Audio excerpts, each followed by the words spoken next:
Hello, everybody, and welcome to the Comic Book Burrito, the only podcast where the two hosts will just die if they don't get their 4K copy of Spider-Man No Way Home. My name's Darien. Hey, my name's Landon.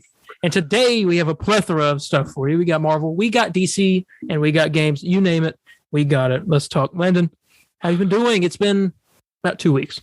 Yeah, it's been good. I guess I'm going to die because I do not have a 4K copy of Spider-Man No Way Home. We both don't. Believe it or not, I have every movie in 4K besides that one.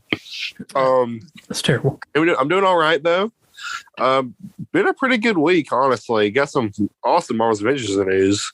We're going to share that here. Stuff. Very rare, but this is like good 5 steps forward, if you ask me. No, I mean, that's been a pretty good week. How about you? It's been good. Obviously they had a new episode of Miss Marvel dropped this past Wednesday, which I did not watch until today because I kind of forgot about it. Just had a lot of other stuff I was doing, playing a lot of games. My friend is currently going through his first ever playthrough of Batman Arkham Asylum, and he's got all the games besides Origins. Who is this guy? I was gonna say I was going to tell you in a way that would have revealed something to the people, but I'm not going to. I'll keep that secret for later. Brandon Denny is his name. Oh, wow. He's never played Arkham Asylum? No. Wow. Okay. I see what exactly you're doing. Okay, that's great, though. Great. Yeah, he's been starting up share play, and I've been watching him. Awesome. Man, that game's great. Yeah, I can watch him. I want to watch him now. Yeah. But really, right now, we should be getting into some Marvel stuff, which is Miss Marvel episodes 2 and 3, because we missed last week. Yes. We reviewed episode 1 together. Oh, yeah. Holding hands, talking about Miss Marvel. Yeah. It's great. And then episode 2 dropped the following week. And after episode 1, which was an okay episode, it wasn't as bad as we all thought it would be. But then episode 2 came out. And... Yeah. And even though it wasn't as bad as I thought it would be, it was worse than the first one. Yeah, a decent amount. There was like one good scene, but like the ending of it was really the only good part. Really, it's Kamala trying to deal with these new powers and trying to figure out how to use them and all this stuff. And then, let's see, that girl that she saved, the bully at her school, Zoe, is all bragging about how she got saved by this new hero, and she calls her Nightlight, and that's what everyone starts calling her. Yeah. And I'm gonna start calling her that if she doesn't get her normal power. Let's see. Really not much happens. She goes to a party and she meets this new guy named Kamran, I think his name is. And that's her crush or whatever. And that's the one thing I didn't like about this. I just don't, because it's obviously not like targeted towards, we're not the targeted audience. Definitely not. But like I don't care about her relationship problems. Yeah, honestly. Let's see. The relationship does get a little bit more interesting in episode 3, I could say, but I'll get into that in a minute. But see, they're going through. He teaches her how to drive at one point, and her brother finds her at the diner where they're at, and she's like, "This is our cousin on mom's side." And he was like, "Her cousin, like you and me?" Like, this guy is so stupid. Oh yeah, you would recognize your cousin. Very, very idiotic. Yes, yeah. Our cousin. Which that's the point, because he's supposed to be playing like the idiot brother. Yeah. But there's idiot and charming, and then there's just like, you're a moron. Yeah. Like, why? What in the world? He's still her brother, Amir, I think his name is. He's my favorite character of the show. I can say that. Him and her dad. They're like the two funniest people. Abu.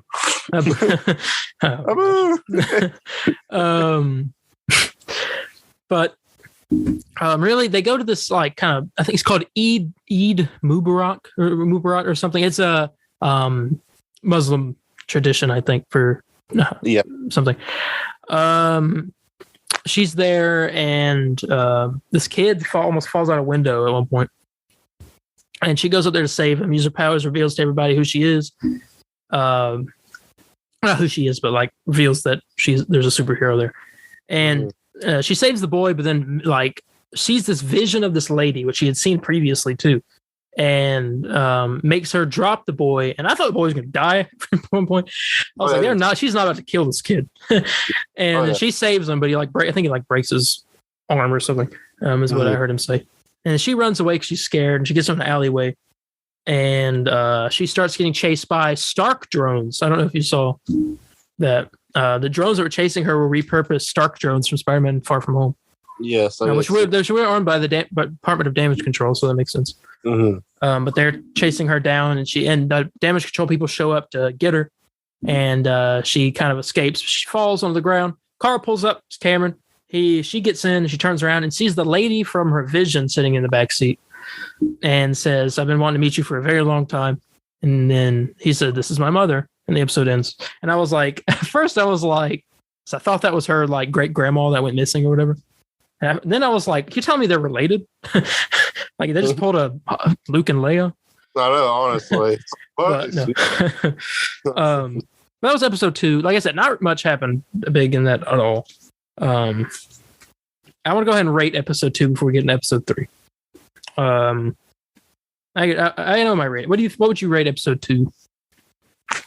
Episode 1 was like a 5, right? Just average. Yeah, well, I think so. I think I did mine at 6. I don't remember. That was 5. Yours was 6. I'm gonna do this one a 4.5. Yeah, okay. I'm gonna do this. It's just slightly below average. I do a 5.5. 5.5. Okay. Maybe 5. Actually, I'll go 5. Because there's not much happened. Episode 3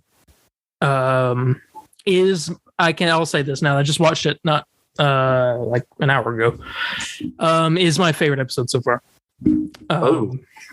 Because more stuff happened in this that was interesting. The beginning scene, it's the only thing in the show that actually got me a little hyped up. The beginning scene opens up and it's 1940 something. Yeah. And the British occupied India. They're in this tomb and they're searching through, and this the lady that we'd seen at the end of the last episode, and a few other people. And they're searching through this tomb looking for something, and they find the bangle on this blue guy's arm, which I assume is a Kree. It's a blue alien Kree. Yeah. But Terrigen comes from the Kree, so it must be Terrigen bracelet, and that's what her powers are like Terrigen forming out of her. Yeah. So if they go this route that I'm thinking they may be going, I think she might be the cause of Inhumans being created. Oh yeah. She's the cause. She got somehow her powers are going to mess up, and she's going to release all this energy out. Because you meet those people and they talk about how they're going by many names, and they really go by Jinn, which is like a monster type thing. But I said, they were talking about unseen or all this stuff, and I was like, Inhuman? I was just waiting for that, but they didn't give it to us. Inhuman? But go back to that beginning scene, because they find the bangle and the girl puts it on, and they're getting ready to leave, and they said, but there's supposed to be 2 of them. And they're looking around where's the second one? I'm like, maybe the British took it. They're stealing all kinds of valuables. And it zooms out, and you see the 10 rings symbol on the ground. Oh, yeah, I saw that. And I was like, whew. Mm-hmm. I was like, you telling me that the 10 rings is the other bangle? Mm-hmm. Yeah, probably. They done connected it back. I got me hyped a little bit. I was like, oh, I was like Spillman. Or Hank Hill. Whoa. Whoa. But yeah, this episode is let's see, her learning about these people. They've been alive for about 100 years, hundreds of years. And they want to get back home, wherever their home is. The Nord dimension, I think is what she said. And Kamala agrees to help them, but she's got to go to her brother's wedding first. And so she does that. That wedding looked like a blast, I'm telling you. They have Brown Jovi playing for the wedding. You say Brown Jovi? Yeah, that's the name of the band. It is Brown Jovi. Yeah. God, I think about Bon Jovi. I'm like, yeah, what? It was a cover band for Bon Jovi. Brown Jovi. Brown Jovi. But there she's at the wedding. And has this whole thing, and then it switches back over to Kamran and his mom, which is the Jinn lady, and she says, "No, we need Kamala to help us now." She said, "I'm done asking," and they go to the wedding. They're going to kill everybody at the wedding, and Kamala pulls the fire alarm to try to get everybody out of there. And there's this huge like fight sequence sort of between her and all these people in this family. One guy, I thought this was awesome. One guy like takes his belt off and like whips it, and it turns into like this giant like whip thing, and he's always like swinging it around. First time he's like grabbed this belt. I was like, oh my god, what's happening? But I actually did think they were kind of cool. I like their weapons that they had. This episode felt most like or at least the ending of it felt most like a Marvel thing. Yeah. But she gets her mask at one point. I do need to talk about that. Starting to hint towards her getting her comic accurate costume. But let's see. She's fighting that family or whatever, and I don't remember exactly what happens. She gets out to this hallway with Bruno, and the head lady, the Cameron's mom, grabs the bangle, and she sees a vision of this train coming, which ties into the last scene of the show, of the episode. But then Damage Control shows up out of nowhere and arrests all of them, even Cameron arrests him, and Kamala and Bruno escape. And let's see here. Her friend Nakia, I think is what her name is, finds out that she's got powers. And then Kamala goes home. Her parents ask for the truth about it. And I don't know if she tells them the truth or not. I don't remember. But Kamala is somewhere. I don't remember where. And she's talking to her grandma on the phone. And her grandma tells her that, did you see the vision of the train? Because I saw it too. You have to come here. And then that's how the episode ends. So, like I said, this episode had a lot more going for it than the second episode did. Maybe better than the first episode, I think. Because it was like, there's a big fight. It was a fight scene, which was actually kind of cool. And definitely better than the second one. Yeah. I can say, I am still not a fan of that her powers are changed. Yeah. To me, this is not Miss Marvel, even though it's supposed to be. Which I think her powers are going to be changing to normal based off like the rumors that are going around. But I had talked about it on the podcast a couple weeks ago. But I'm starting to not warm up to, but sometimes when she uses her power, I'm like, oh, okay. Like, interesting. Like, when she formed that giant fist and punched the dude, I was like, that's Miss Marvel. Like, that looked like something she'd do. It's just all crystallized. It's weird. I feel like the actress, what's her name? I keep forgetting. Iman Vellani. Yeah, I feel like she's, like, really pissed off about that, honestly.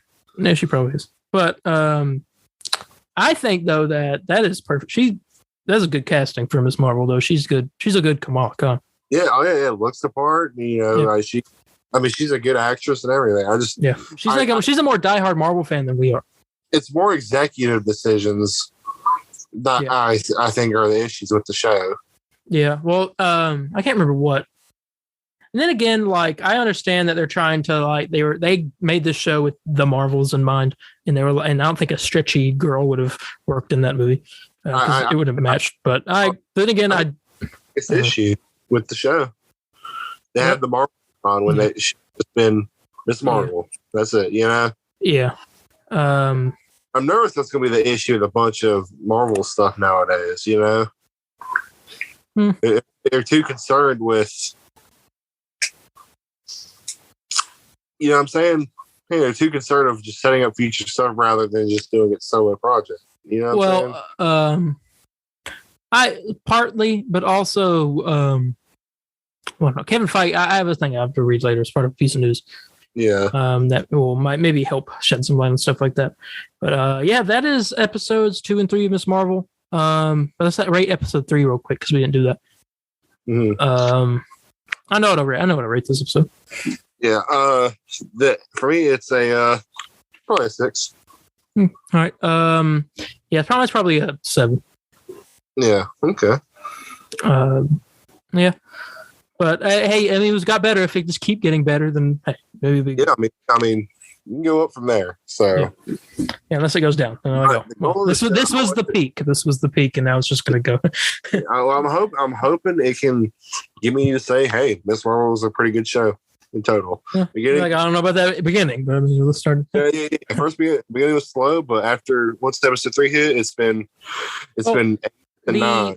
Producer said that the last few episodes, like the final episodes, are going to be a drastically different vibe, is what he said. Okay. So I assume they're going to get a little dark. I'm blinded by the light. Okay, we're going to get copyrighted if we. Here's the thing. I heard that I heard that, I mean, I hate to put down, but I heard the views for the show aren't really the best, or probably, I think probably the worst for any Disney Plus show. Yes, but is the highest rated Disney Plus show. Yeah, which is interesting. I think a lot of it is too. It's just changing our powers. It cut a lot of people off from it. Yeah. Let me look up exactly what the views were. I know Soups didn't really care for it. How many episodes did they see during the premiere? 3? Yeah, I think so. Yeah, so I know Soups wasn't that impressed. Or 2. They saw 2. They saw 2. So, yeah, they just saw these. So 3, no one has ever seen before. So, it sounds like Marvel people and all that. Miss Marvel, in its first 5 days, only brought in 775,000 views. Mm-hmm. Let me check Rotten Tomatoes, because I did see that something is going on with this show on there. I want to look at that real quick. Just give me one moment. Let's look here. I need to go see that Elvis movie. I've heard nothing but good things about it. I could care less. I talked to I talked to a mutual friend of ours, Cody Lambert, and another of his friends, and they both adored this movie. They said one of their friends they went with cried at the end of it. Yeah, I saw Mackenzie's story about, or Cody's girlfriend's story about it. Mm-hmm. Look, I'm not, when I said I don't care, I could care less. I'm not talking about you saying you want to see it. I'm talking about just the movie. Not my thing. I'm not a big Elvis fan. Oh, you can. For me, for my entire life, I know it sounds insane, but you can just hit that leave meeting button down there. You just hit the sign contract and you leaving the CBD. Exactly. Now, Miss Marvel's got a 96% on Rotten Tomatoes, 82% audience rating, which is 96% for critics. I think it's a certified fresh. It's the only Marvel show that is certified fresh. It's certified fresh. That's what it. Hey, I don't know. That's not credible because I don't like Rotten Tomatoes. I don't trust critics that much. There's times I do. I think they're a good thing to have because they can lead you towards the direction. Mm-hmm. But you know what I'm saying? I think at some point I've got to the point where I don't like listening to critics. I listen to like normal people reviews, like a guy I follow on Twitter or something that got to see it earlier. Yeah. Depends on who I'm listening to, honestly. Very reliable. But a lot of times I like to just go into it like, all right, I'm going to see if I like this. Like, I'm not going to think about like, oh, they didn't like it. I'm going to watch it and be like, okay, I'm going to go in. I might not like it. I might like it. And so I'm going to go into it. And normally I get the best results. I can talk about the movie better when I go into it like that, or show. That's what I did with Miss Marvel. All right. Sorry about that, everybody. Technical difficulties. As always. Yes, always. I don't know. That's what happens when you record this digitally. But you ready to get into some news? Yes, of course. Yes. I went out and I spent 10 grueling, it's like chipping myself to the like blood and bone writing down this news for you guys. Not really. And hey, don't question. You weren't here. And I wrote down the news. I got the news for you. And I'm going to read it to you. First piece of news here. The Ironheart Disney Plus series has begun filming as of last week. This is part of last week's news. This is just a little thing I just wanted to point out. We will be getting some set photos soon. Yes. So we'll get to see our first look at an iron suit outside of Avengers Endgame. So I'm interested to see that. I'm also wary about this show, but I'm sure it will be better than Miss Marvel. I just gotta see a trailer. That's all you gotta do. Yeah. I just want to see. Hey, I mean, this is an iron. I don't say iron person because I mean that's what it is. Like I don't explain it. Another person in the iron suit. Yeah, I wonder how Cody honestly feels about us because Iron Man's his favorite character. Oh, never know. We are getting War Machine in a show at some point. Excited to see that. But Ironheart is not the first time we'll be seeing Riri Williams or Ironheart. It'll be in Black Panther 2, which is confirmed, and which is this year as well. And also have some. That's that. I'm like, is that confirmed? And then, yeah, okay, that's good. I have some news about possibly pertaining to Black Panther 2. Not sure. But the rumor I am seeing going around is that we are 100% getting Doctor Doom in Black Panther 2 in some form, whether it be a reveal at the end or an after credits scene. But he will be there with his Doom bots, apparently. Interesting. Yeah, that'd be cool. Like they treat this guy just like Darth Vader. I'm just saying, give him his own theme song and everything. Get John Williams to come in and record a theme song. His theme song. But next here, I don't know if you heard about this. This is pretty big. Are you aware of the Marvel character Wonder Man? Yes. You are. Okay. He does have a relationship with Wanda at one point in the comics. But have you heard the news? That he's getting his own show. Yes, Wonder Man is getting his own Disney Plus series with the Shang-Chi director Destin Daniel Cretton set to do the show. Which, hey, that's already a plus in my book. That guy was great. That movie was great. But now we're going to be getting some Wonder Man. They're calling it a Hollywood satire genre show because Wonder Man is an actor. Simon Williams, I think his last name is. Yes. He is an actor who becomes a superhero, and so I think this is gonna be like our Johnny Cage of the MCU. Our Johnny Cage. Yeah, but he's getting his own show. Mm-hmm. That's awesome. Let me look up this next thing here. Hang on. So Kevin Feige has come out, and I want to read this correctly, so that's why I'm looking up the article. Let's see.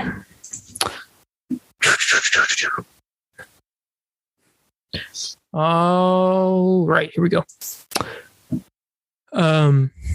So, with the Infinity Saga now in the past, Marvel Studios is currently in Phase 4 of its cinematic universe. Fans can be reassured that the newest phase for the franchise is still heading into a larger story in the future after recent comments from Marvel Studio President Kevin Feige. He said this. He said, as we're nearing the end of Phase 4, I think people will start to see where this next saga is going. He said in an exclusive interview with Total Film. Feige has a history of introducing the future of the MCU in big ways. While it remains unknown what exactly Phase 5 slate will be announced, I'm not going to say that because there's a piece of news later. But he has come out and said that I think there have been many clues already that are at least apparent to me of where this whole saga is going, but we'll be a little more direct about that in the coming months to set a plan so audiences who want to see the bigger picture can see a tiny, tiny, tiny bit more of the roadmap. Well, right when I heard that, I was like, roadmap? Marvel's Avengers has ruined me. I told you they're not doing roadmaps no more. They've ruined me. Every time I hear the word roadmap, I'm like, roadmap? It's like, no, I told you they don't do roadmaps no more. But we are in the coming months getting a tiny glimpse into where this is heading, which has got to be Secret Wars.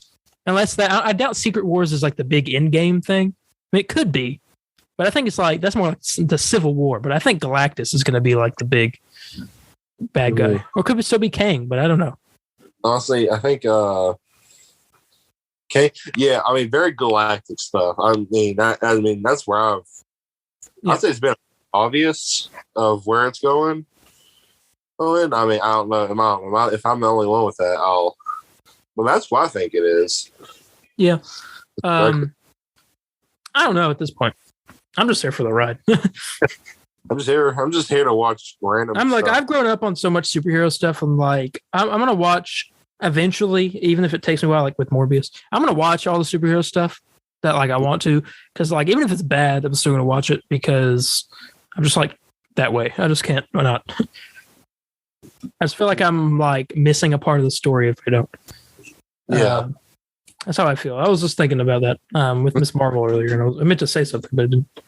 No, yeah.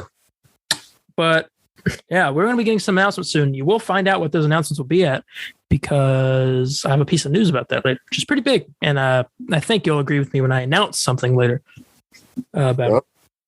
It's not what you think I'm announcing. Mm-hmm. But let's move on. Okay. You are aware that Sony is making a Kraven the Hunter movie? Yes. Let me talk about this movie. Oh, okay. I looked up Kraven the Hunter movie info on Google.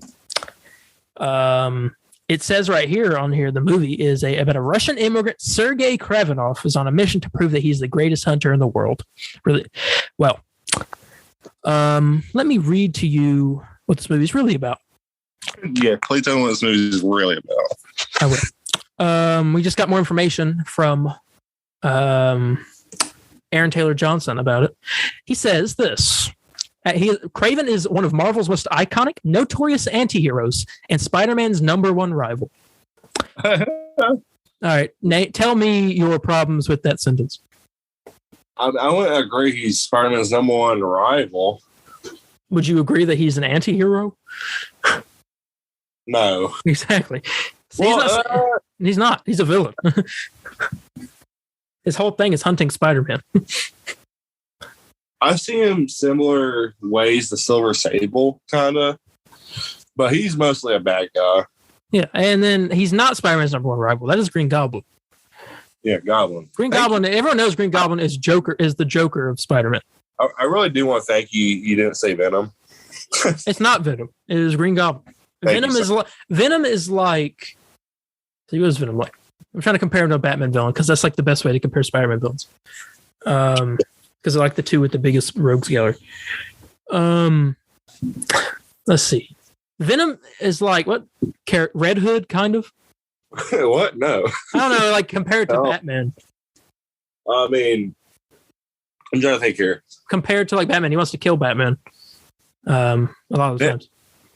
Venom. I don't see Venom as Red Hood though. I don't know what else to compare him to. Penguin. I don't know. Or Killer Croc. Anything. He wants to eat him sometimes. Well, yeah, but you also have to have like they're very similar in aspects as well. I don't know. But let me continue on here, and you tell me your complaints. Yeah. Not a lot. He said he's just a hunter, a human with conviction, an animal lover, and a protector of the natural world. He's a very, very cool character. Oh yeah, he's a very cool character. I have complaints with that sentence. Yeah, go with yours first. I want to hear you. This whole sentence contradicts itself. He is just a hunter, a human with conviction, an animal lover, and protector of the natural world. Okay. A hunter kills things in the natural world. Yes. He loves killing animals. Not loves animals. Well, no. Kraven's a hunter. His whole thing is he wants to catch the biggest game, and the biggest game in his mind is man, but not just man, Spider-Man. And he's not an animal lover and a protector of the natural world. He's just supposed to be a hunter. He literally wears a lion's head on his shirt. I know, honestly. I wonder if that's this is. I'm sorry, but this is just this is gonna be garbage. I'm sorry. I hate to sound like Spillman. This is trash, sir. Sir, this is garbage, sir. This is garbage. But Kraven the Hunter is not part of the Marvel Cinematic Universe. Instead, the film belongs to the same world as Venom and Morbius, a collection of Spider-Man-related Marvel characters that Sony has the rights for. Alongside Aaron Taylor Johnson, Kraven the Hunter will star West Side Story's Ariana DeBose as Calypso, a voodoo priestess and Kraven's love interest. Yeah. I feel like this is going to be the last straw. I hope so. These type of movies. Well, they're making Venom 3. We found that out. So, well, besides Venom 3, because Venom movies do pretty good. That last one. Well, but dude, I thought it made more in the box office than the first one. I don't think it did. I think it made less. I'm not even sure it did. Let's see. Did Venom? to do better than Venom. Okay, well, I guess it did. Yeah.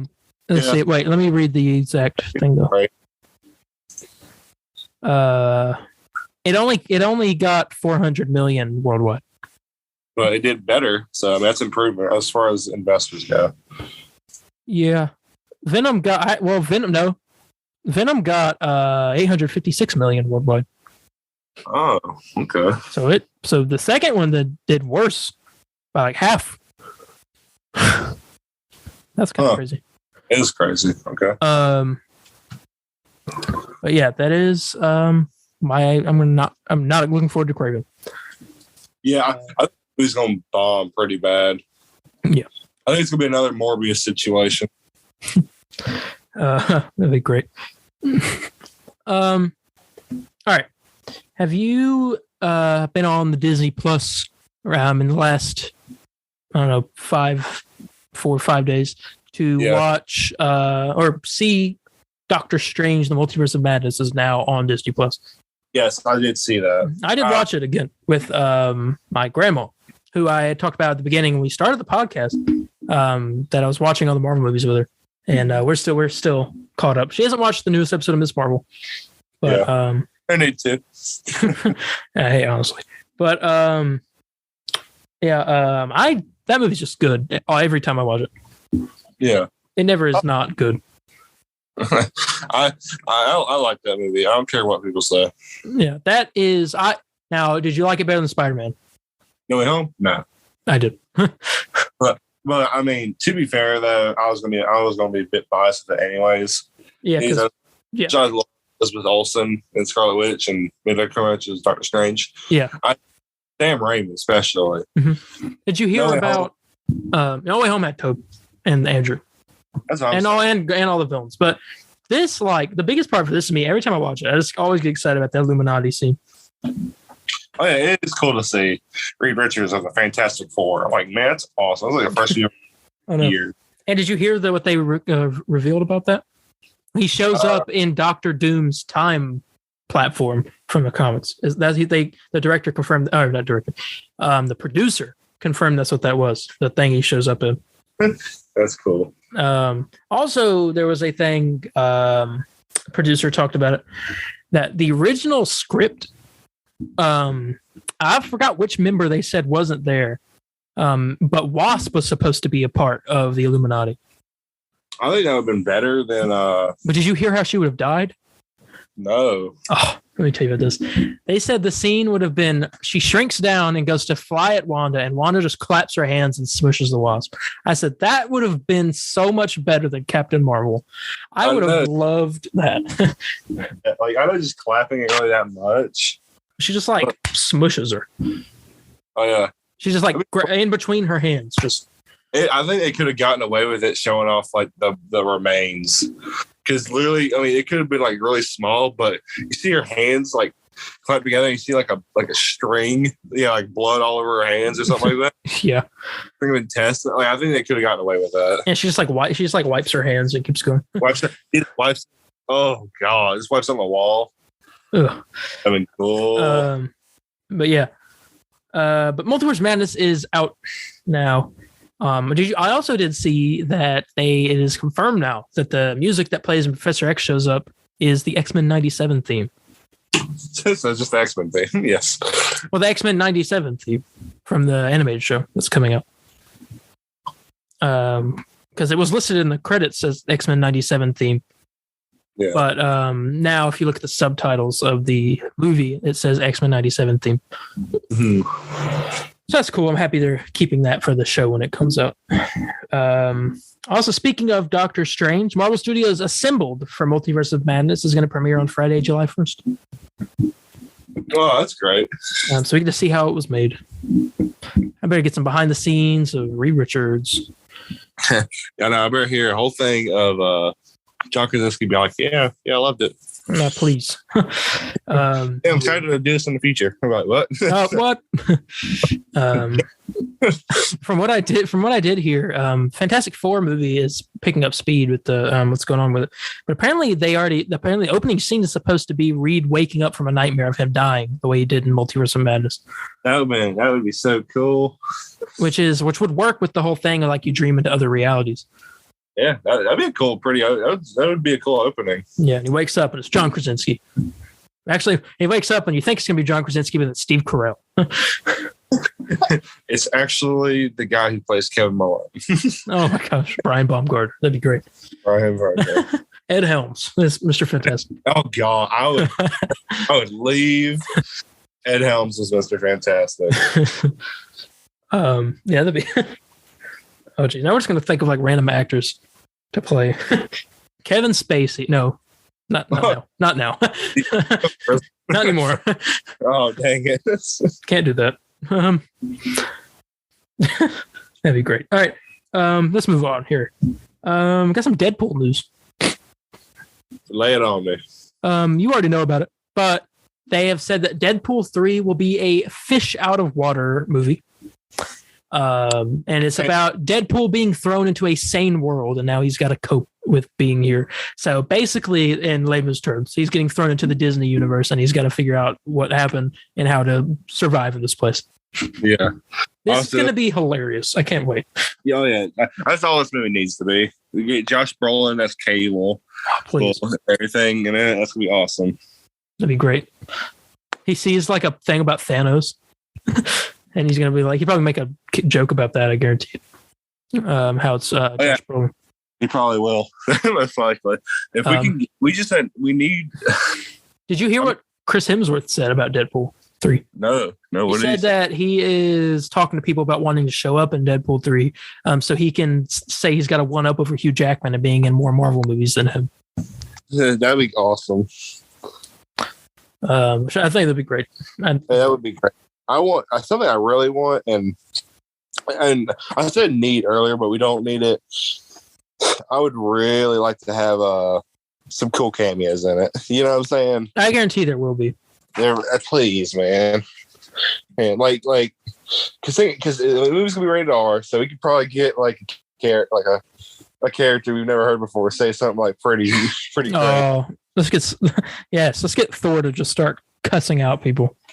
Do like a F-bomb or like here's the thing, you need to see Thor and like they like talk or something and Deadpool like says like random stuff, makes fun of him, and then he's like yeah, sorry Goldilocks, you know, he just says something, makes fun of him.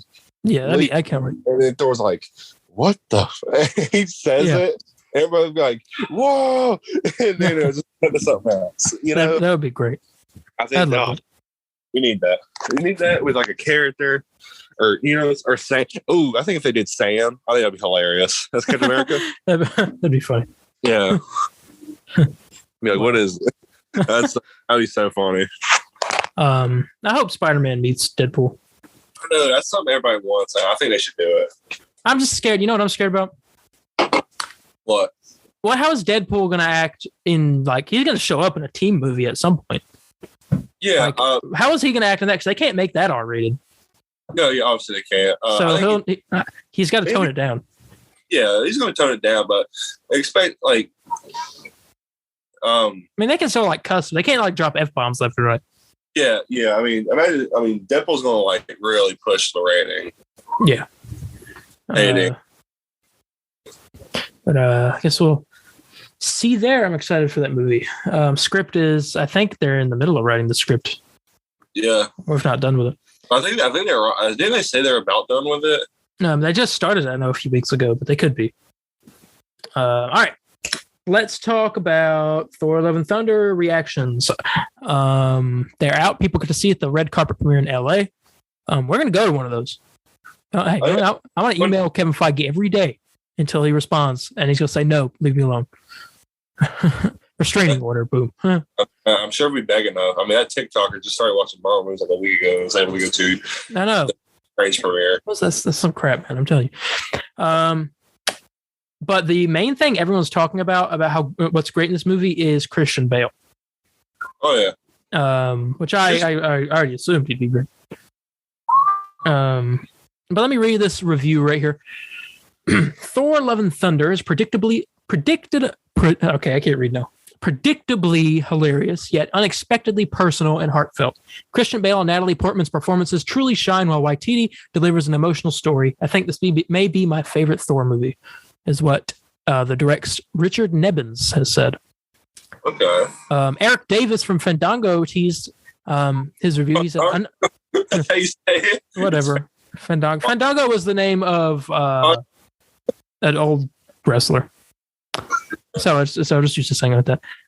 This guy said, another classic Thor adventure. Thor: Love and Thunder is everything I wanted it to be. Big, colorful, weird, Guns N' Roses fueled battles to go with a hopelessly romantic story about discovering love in unexpected places. Christian Bale and Russell Crowe are especially great. And Korg, with an exclamation mark. I'm a bit nervous. Now wait, let's read some more views. He continued his review, saying there are lots of fun little details in Thor: Love and Thunder, so keep your eyes open. It's more emotional than Thor: Ragnarok, but both films have a really great sense of humor and the best side characters, the goats, in parentheses. Also, the post-credit stuff is major, so don't go anywhere. Yes, there are 2 post-credit scenes. Okay. Yeah, I know that it was like 2. It's supposed to be 2 Thor characters. One we've never seen before. Another one is an old character. I guarantee I'll tell you exactly what one of the after-credit scenes is going to be. Ray Bill? No. It's going to be Thor. You see him sitting at a table. And he's all right. He says, you ready? He puts his arm up like for an arm wrestling competition. And the camera pans over and it's Hercules, played by Henry Cavill. And they're doing an arm wrestling competition. That's how you introduce Hercules. Because Hercules is Zeus's son. So they're going to Olympus. Yeah. Bring on Hercules. I'll say that. Yeah. He also finished his thing by saying, also, talking about Natalie Portman and Tessa Thompson, Valkyrie and Mighty Thor, says, these 2 are the absolute best in this film. Give us a spinoff of just the adventures of Valkyrie and Mighty Thor. Let's see, a lot of people are praising Natalie Portman stuff. They said she's a lot better than she was in the other 2 movies, which is what I was hoping for. Okay. This guy said, Thor: Love and Thunder is nonstop ridiculous fun. It's hilarious and action-packed, and it's a totally crazy theatrical experience. The phenomenal cast does an outstanding job, and this movie packs a few surprises. Definitely don't miss this one. And I'll read a few more here. This guy said, holy crap, Thor: Love and Thunder is the perfect blend of Taika at his best with comedy and a punch to the gut all in one. I left this movie emotionally satisfied while also sobbing and just perfection. We stand a dad rock soundtrack. In the words of my new favorite characters, I don't know. I'll be honest. I'm still not too. I'm excited to see this movie, but I'm not as excited as I am with other stuff. I know my girlfriend really wants to see it. I'm hyped. I'm going to see it July 9th. That is the weekend of our 1 year Comic Book Burrito 1 year celebration. Yeah, that is the celebration of that, and I go see that movie right then. I was thinking about starting like an event on our social media, like, come out and join us. Let's watch Thor: Love and Thunder, not Thor Ragnarok. That'd be great. I think that might be cool, but I haven't really. When is it coming? Second? July 8th. July 8th. Okay. Yes, I'm going to see it the 9th. That's Saturday. Here, I'll read a couple more reviews, and then we'll be on here. All right. This guy said, Thor: Love and Thunder surpasses all expectations, balancing absolutely bombastic insanity with moving character-driven stories. Christian Bale is top tier, and Natalie Portman is truly outstanding. Waititi may have just delivered the MCU's best movie of Phase 4. I don't know about that. Oh, we'll see. Yeah, I don't know about that now. And this is the last one I'll read. Well, I'll read these 2 and I'll be done. Thor: Love and Thunder is the greatest Marvel movie, greatest movie Marvel has made so far. I'm not joking. I haven't laughed that hard since Ragnarok, and I feel invested in Marvel again in a way that I haven't since Endgame. Also, bring tissues. The journey is chef's kiss from start to finish. And apparently, some people cried when they watched this. Someone's going to die. I wonder who. Maybe Korg better not die. If they kill Korg, I'm done. I'm walking out. I will leave the theater. I feel like it's Natalie Portman. That too, that could happen because she does have her cancer, from what I remember. Because then everybody's all like, "Oh, I love her character," and it's like, "Oh, she dies." Yeah, no, what would be like? Yeah, You know what I'm saying? Yeah. Let's see. And here's the last one I'll read. Thor: Love and Thunder is a vivid and vibrant blast that delivers. Hemsworth's Thor remains a jewel in Marvel's crown. Bale's Gore is a killer boogeyman, blending the campy and the creepy. Portman's Foster and Thompson's Valkyrie are a top-notch pairing. Crow's Zeus is chef's kiss. And that is, there are a lot of other reviews, but that's the one I'll leave off on. So overall, there was one bad review, which I'll find. Let's see here. It was too long. I gotta find it.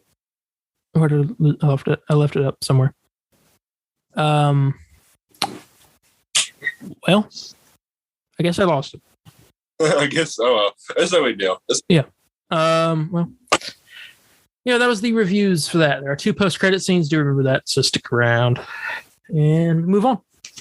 Awesome. Here's the big news. Final piece of news right here. I was going to save it, and I'm also going to make an announcement that's new to you, but you'll probably agree with it. All right. Just in, Marvel Studios will return to San Diego Comic-Con Hall H next month on Saturday, July 23rd, with a slew of surprises up their pocket. Up their sleeve, not their pocket. They're back. Come back to Comic-Con.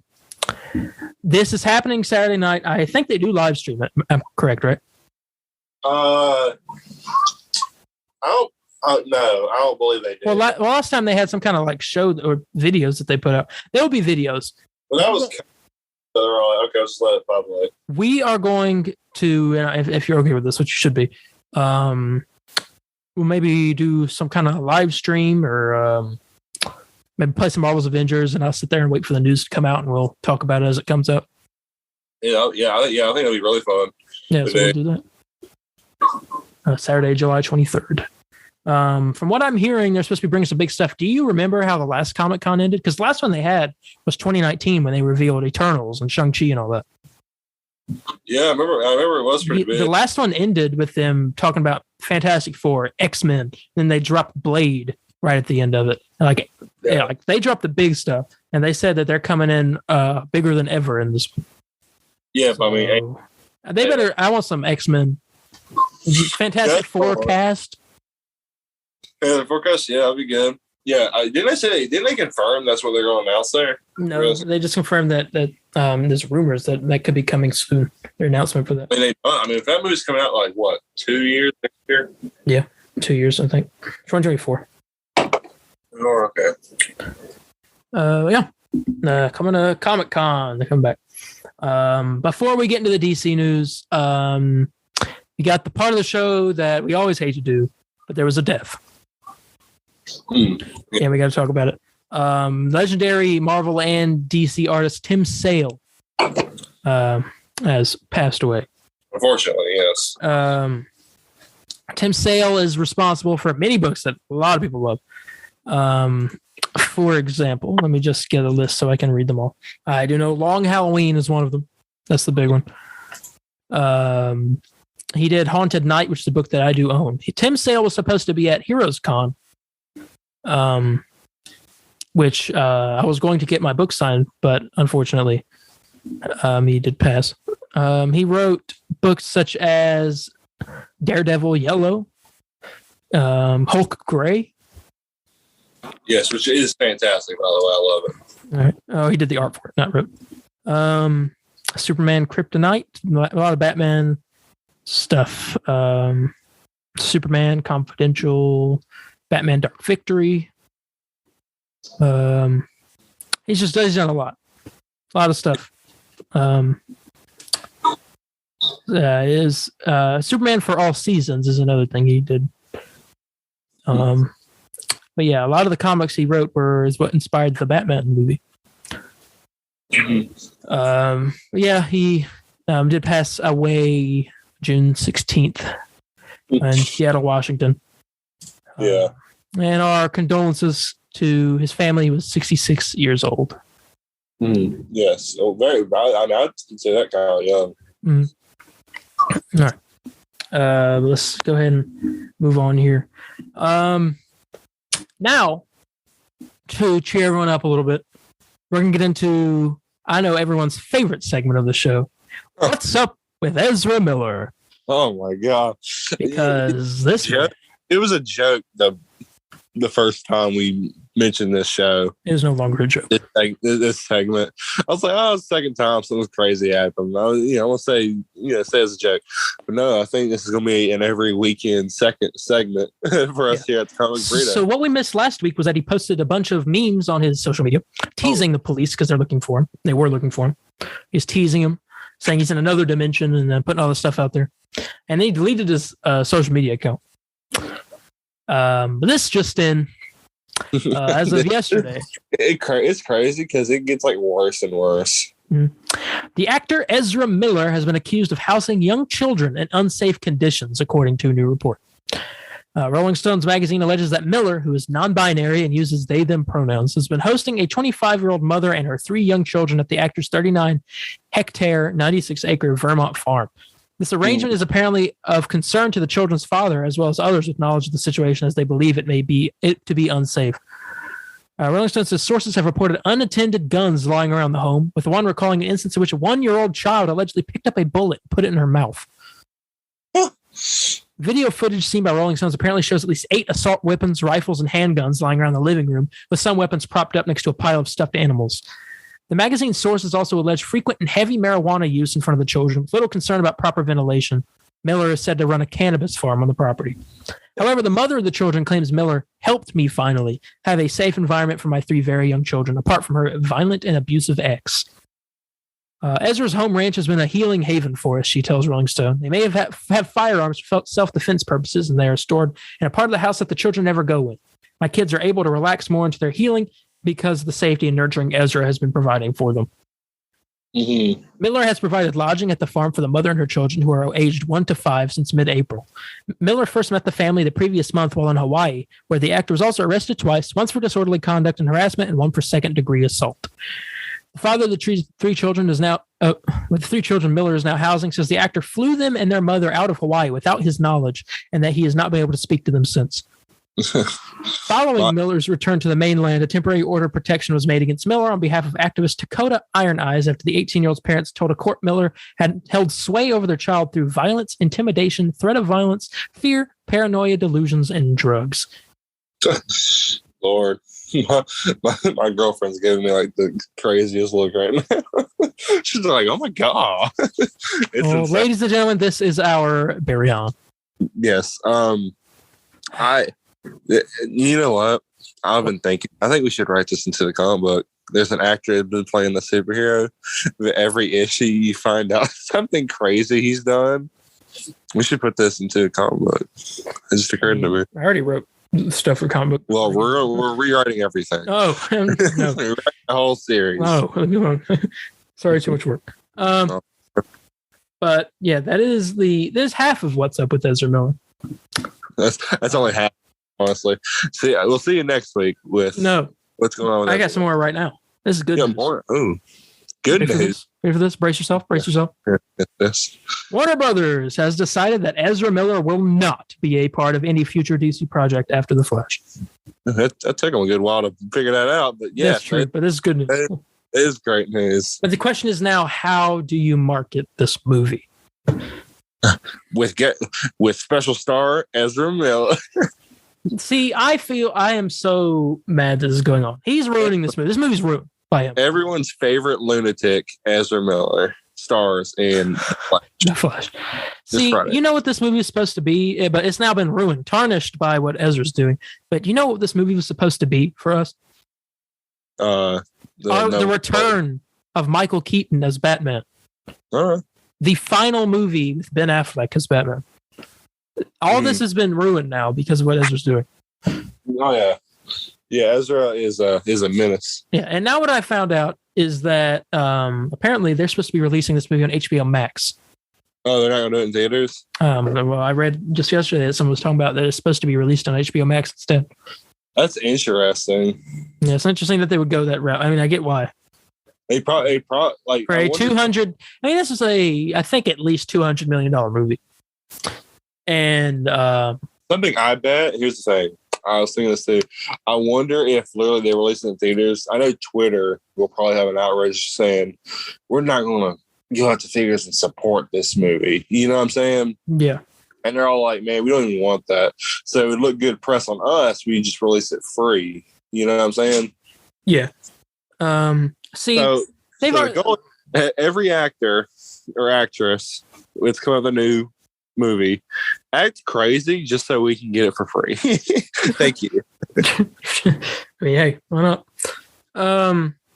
Like I said, I think it's a $200 million movie. Honestly, ain't cheap. Go ahead and spend that next $75 million and just redo every scene with a different actor, and then you can release it in theaters. Yeah, you have a better part of a year to do that. Oh yeah, honestly. So, but I don't know. I guess we'll find out. All right. I got one more piece of DC news, and then that's it for that. James Gunn posted on last week on all his socials a picture of the Thinker from the Suicide Squad, and he says, "I can't wait for you guys to see what I've got cooking up." And then he posted something the other day about Harley Quinn, which he's giving some hints that she's supposed to be coming back for something. So we got the Thinker and Harley Quinn coming back for something. That's pretty good. But the Thinker is dead, so this has got to be a prequel. Yeah, this is, I guess, somewhere between the middle of. But I mean, he could just use that. Like, wait, what did he say? What was the caption? He said, "I can't wait for you guys to see what I'm cooking up," with a picture of the Thinker. Oh, okay. Never mind then. Never mind. So he's doing a prequel, probably for the Thinker, which I guess. I don't know what, unless he just shows up in another show. Well, Harley and the Thinker never interacted, did they? They did. They did. He was on the roof, and they were like walking past, and they're like, "You." She was like, "You." Oh, what did she say? She was like, "You sneeze without covering your mouth, you die," is what she told him. He was like, "No, that's not the case," is what Rick Flag said. He was like, "But that's not an open invitation for you to cough without covering your mouth," is what it was. I mean, I think they're on the interaction. Yes, it makes my brain good. Makes my brain good. Makes my brain good. But yeah, that is the end of the DC stuff. Yes. And let's see here. All right, let's go ahead and get into the gaming news, because I know we got some Marvel's Avengers stuff. Yeah, very, very, very exciting stuff. You ask me. We had a lot of information come out with Jane Foster, the Mighty Thor. And before we get into it, I want to say this: if this is what they're doing with clone characters, keep them coming. I swear, man, keep them coming. I mean, wouldn't you agree? Yeah, I can agree. Even though I do have one complaint about this character, but I'll talk about that a little bit. Okay. Hey, I mean, there is nothing. I have no issue with this so far. It looks pretty good. I mean, we get a lot of we get a lot of good stuff here for this character. You know what I'm saying? But this is what it is. Here you go. At long last, we're excited to welcome Jane Foster, the Mighty Thor, to the ranks of Marvel's Avengers. As with all heroes, we wanted to be sure to send her into battle with only the finest wardrobe options. Let's check a few of them out. So this was focusing on her outfits, and we're getting a war table this Monday. Is that correct? Yeah. Yes. At 6:00, I think. That's when the war table is. We are having her iconic outfit, which I hope everyone looks through this war table, which her iconic outfit looks decent. No, are you telling me, is it the one that, like, her normal outfit? Yeah, it's like the number one in the game. Okay. That's my one complaint. You don't care for it?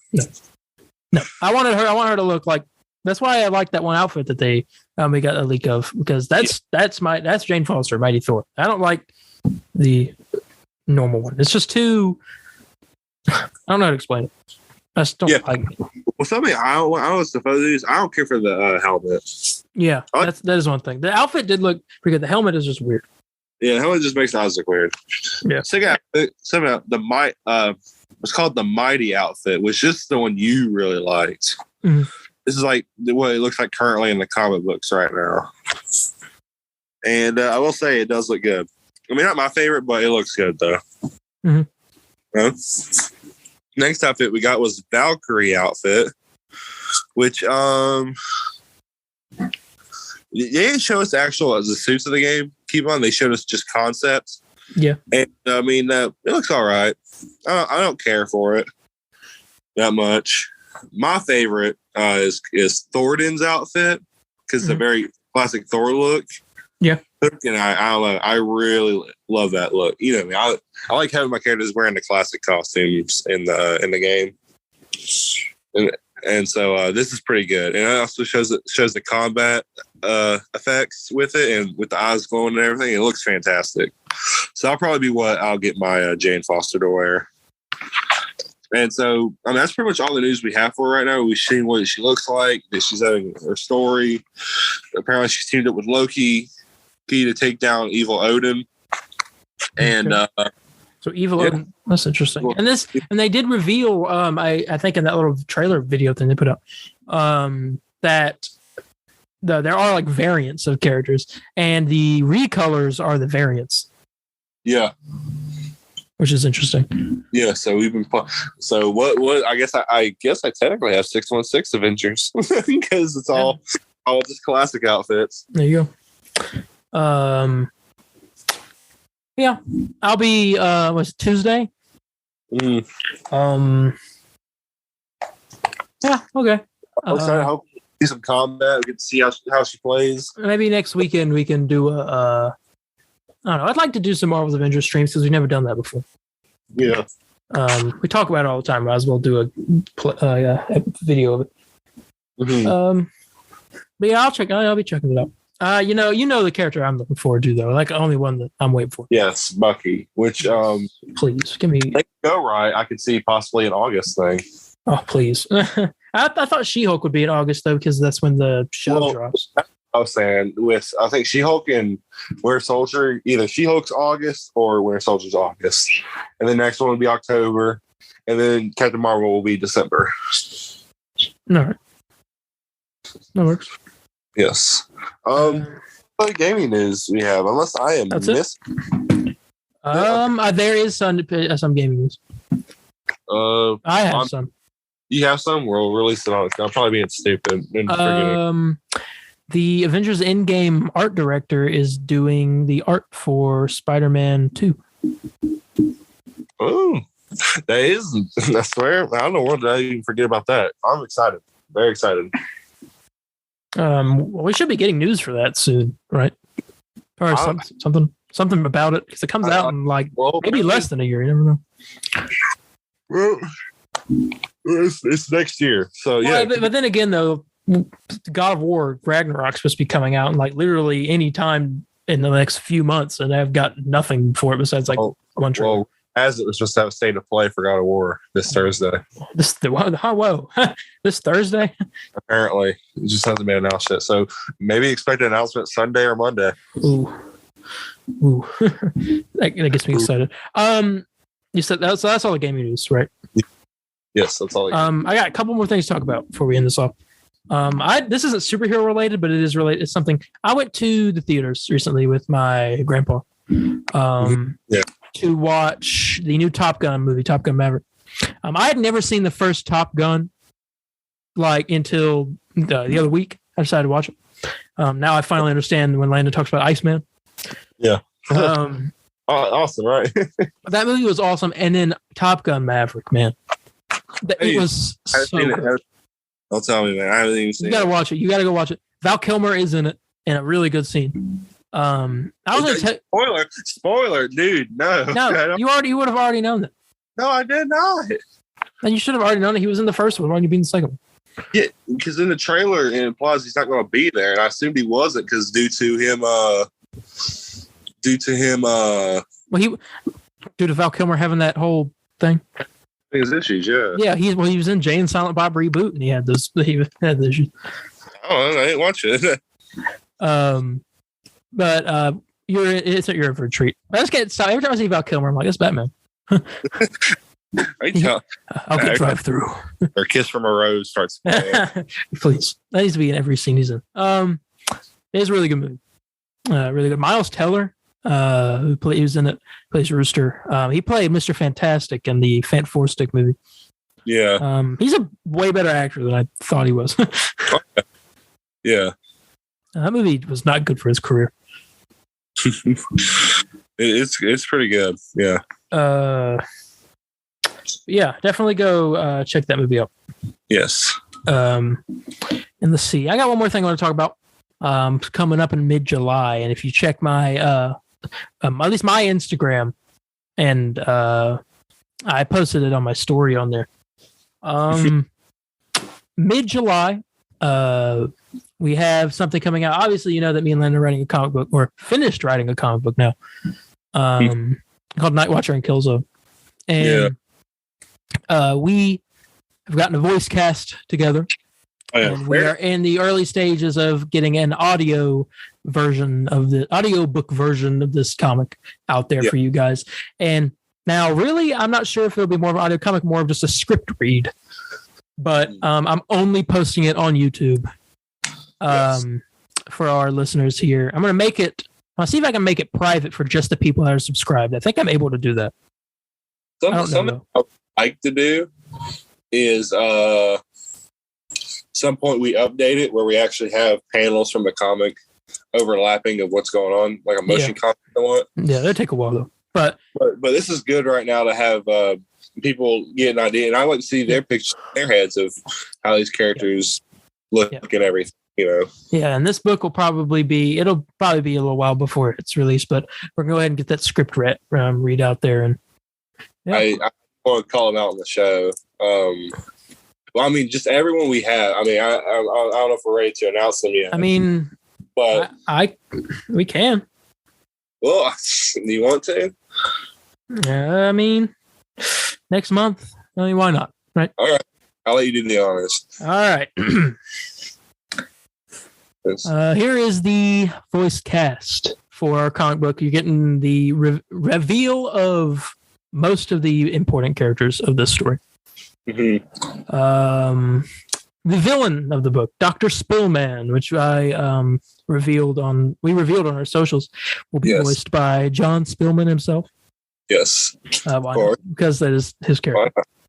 The Blaze, our Flash character, will be voiced by Lucas Bennett, who's also our comic artist as well. Yes, doing a fantastic job of helping us bring these characters more to life. Yes. Pinpoint, our Archer character, will be voiced by Brandon Denny. Lady Artemis, our Wonder Woman character, will be voiced by Casey Arnold. Awesome. Officer Henderson, Nightwatcher's dad, will be voiced by my dad, Wesley Henderson. All right. I also should have pointed out that Nightwatcher and Killzone will be voiced. Well, Nightwatcher will be voiced by me, and not Killzone will be voiced by Landon. Of course. A mugger of a comic book shop will be voiced by good friend of ours, Matthew Parrish, who will also be voicing Water Wizard, which is the Aquaman type character. Yes. News reporter will be voiced by Drake Sullivan, as well as a character named Julian. Mrs. Twilight, which is you'll have to find out in the comic what she's all about, will be voiced by Mackenzie Christoffel. Yes. And Captain Quantum, our Superman character, will be voiced by Cody Lambeth. I mean, we've only done 2 so far. Is that right? Yeah. And so far, it's been fantastic. We can't hear 2 tests. We're testing to see how well they do with their characters. Yes. I can't wait to hear the rest of them. I don't know. I do really want to thank everyone who's being a part of this, and that everyone here is doing a great job. Yeah. And I think that's it. So, but do keep your ears and eyes out for the Nightwatcher and Killzone script reading happening next month. And we will be posting our the actors and actresses on our social media. Yep. All right. That is everything. Yep. All right. You ready to get out of here? Yes. All right. Well, thank you all so much for joining us this week. It was pretty good. Very good episode. Talked about a lot. I do want to let you know, go check out the Galactic Burrito. We just recorded our second episode of it, and I will be releasing that shortly. And We got some episodes of Extra Beef coming up here soon, maybe next week. Yeah. We had talked about we might be reviewing the Schumacher Batman films. Yes. It's very, very interesting. I get to talk about Batman forever. Yes. I want to be. I'll be focusing on that all the time. Yeah. And I think that's about everything I can think of. Yeah. All right. Well, thank you guys so much for joining us this week, and we will catch you in the next one. Bye, guys. See ya. Excelsior!